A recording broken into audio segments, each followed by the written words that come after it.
तर वसई विरारची काल रात्री सुमारे 11:15 वाजताची धक्कादायक पूरस्थिती समोर आली आहे। मुसळधार पावसामुळे रेल्वे सेवा विस्कळीत झाल्याने अनेक प्रवासी वसईहून विरारच्या दिशेने रेल्वे रुळांवरून पायी चालत जात असल्याचे चित्र पाहायला मिळाले। गुडघाभर पाण्यातून एवढ्या अंधारामध्ये मोबाईलच्या टॉर्चच्या प्रकाशाचा आधार घेत नागरिकांना आपला जीव धोक्यात घालून प्रवास करावा लागलेला आहे। महिला, ज्येष्ठ नागरिक आणि काही लहान मुलं देखील यामध्ये होते। सर्वसामान्य प्रवाशांना किती मोठ्या अडचणींचा सामना करावा लागतो हे या दृश्यांवरून दिसतंय। सततच्या पावसामुळे वसई विरार परिसरातील जनजीवन पूर्णपणे विस्कळीत झाले।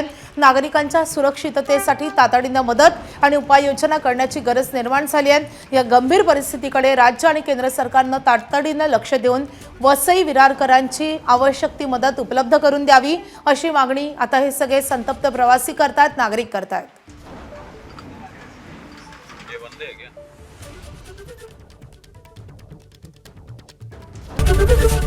एबीपी माझा, उघडा डोळे बघा नीट।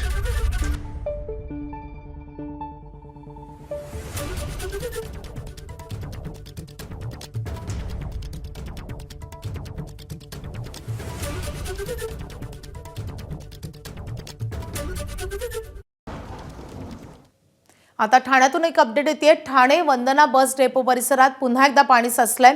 ठाणे शहरात सखल भागात पाणी साचण्यास सुरुवात झाली आहे।